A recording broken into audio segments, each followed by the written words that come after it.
BI dorong pemanfaatan cold chain untuk sektor perikanan di Sulsel. Dalam rangka melaksanakan peran tugasnya sebagai advisor pemerintah di daerah, Kantor Perwakilan BI Provinsi Sulawesi Selatan, BI Sulsel, melakukan riset mengenai isu-isu strategis di bidang ekonomi untuk memberikan rekomendasi dan dukungan formulasi kebijakan kepada pemerintah dan stakeholders di daerah yang berbasis pada kajian akademis, research-based policy. Salah satu topik riset yang dilakukan diseminasi pada bulan Februari 2024, yaitu optimalisasi pemanfaatan rantai dingin, cold chain, produk perikanan tangkap di Sulawesi Selatan. Riset tersebut bertujuan untuk memberikan pemahaman dan awareness kepada stakeholders di daerah terkait strategi dalam pembangunan ekonomi daerah khususnya dalam meningkatkan kinerja sektor perikanan melalui optimalisasi rantai pasok dingin, cold chain. Riset tersebut merupakan hasil kerja sama, joint research, antara BI Sulsel dengan Sekolah Bisnis Institut Pertanian Bogor, SBIPB. Kegiatan diseminasi diselenggarakan pada tanggal 27 hingga 29 Februari 2024 pada 3 lokasi yang berbeda, Kabupaten Boni, Kabupaten Bulukumba dan terakhir di Makassar.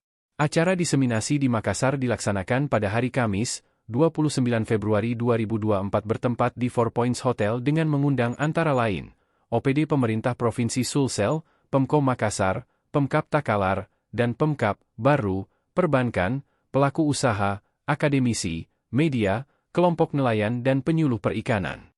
Kepala Perwakilan BI Sulsel, Rizky Ernadi Wimanda mengatakan bahwa riset dengan topik optimalisasi pemanfaatan rantai dingin, cold chain, produk perikanan tangkap di Sulawesi Selatan ini, tentunya dengan melihat potensi sumber daya perikanan Sulawesi Selatan yang sangat besar. Sektor perikanan Sulawesi Selatan juga memiliki peran yang besar dalam perekonomian Sulawesi Selatan, di mana berdasarkan data PDRB Sulawesi Selatan tahun 2022, peran subsektor perikanan merupakan yang terbesar terhadap total PDRB sektor pertanian, kehutanan dan perikanan yaitu sebesar 39,3%, disusul oleh subsektor tanaman pangan sebesar 29,9%. Adapun terkait perkembangan kondisi ekonomi terkini, Rizky menambahkan bahwa ekonomi Sulsel masih dihadapi dengan sejumlah tantangan, baik dari kondisi ekonomi global maupun domestik.